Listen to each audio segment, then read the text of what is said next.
এখন রিটার্নিং কর্মকর্তা কেন তাদের এই পজিটিভ ডিসক্রিপশন ব্যবহার করতে পারেননি? আমি বলবো মবের ভয়ে। মবতন্ত্র রিটার্নিং কর্মকর্তাকে ডমিনেট করেছে এবং যে কারেক্টগুলো তারা করতে পারতেন, বলতে পারতেন, অ্যালাউ করতে পারতেন, মবের ভয়ের কারণে তারা করতে পারেনি।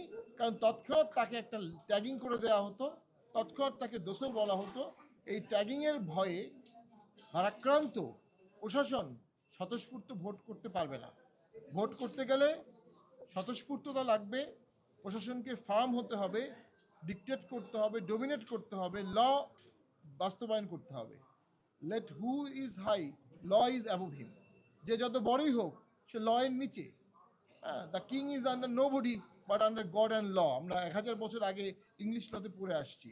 তো আজকের মব, এই মব কি লয়ের আন্ডারে না? মব অবশ্যই লয়ের আন্ডারে, এবং মব অবশ্যই আইন প্রশাসনকারী সংস্থার অধীনে। অত্যন্ত নিন্দা জানাচ্ছি। গতকালকে একটি ঘটনা ঘটেছে, আজকে ডেইলি সমকালে সেটা প্রকাশিত হয়েছে।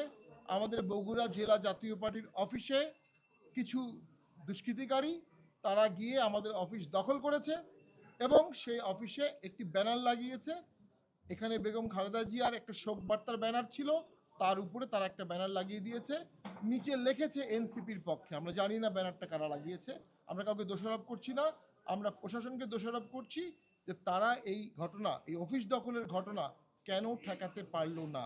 পাশাপাশি দুঃখজনক বিষয় হচ্ছে এই ঘটনার পরে আরেকটি মিথ্যা জিডি করা হয়েছে জাতীয় পার্টির লোকজনের নামে, যে যে যে তারা ওখানে মারামারি করার চেষ্টা করেছে।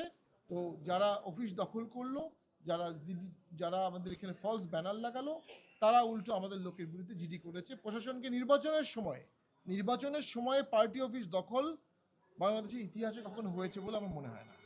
এই প্রথম নির্বাচনকালীন সময়ে, তফসিলের সময়ে, মনোনয়ন বৈধ হওয়ার পরে, ইলেকশনের দ্বার প্রান্তে, we are at the verge of election, তখন এরকম একটি ঘটনা ঘটলো যেটি খুব ইঙ্গিতবাহী, খুব ন্যাক্কারজনক।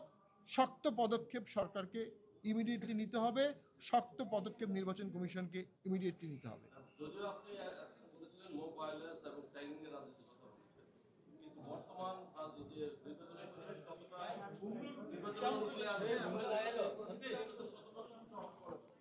দেখুন, নির্বাচন তো মানে নির্বাচন কমিশন আগারগা না।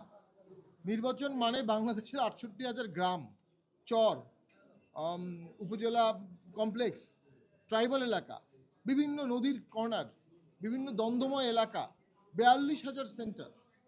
হ্যাঁ, এবং প্রায় 42,000 সেন্টারে, প্রতি সেন্টারে গড়ে প্রত্যেক প্রার্থী 10 জন করে ধরলে প্রত্যেক দলের কয়েক লক্ষ কর্মী, সব মিলিয়ে 10 থেকে 40 লক্ষ কর্মীর মোবিলাইজেশন, এই সব কিছু মিলে একটা নির্বাচন।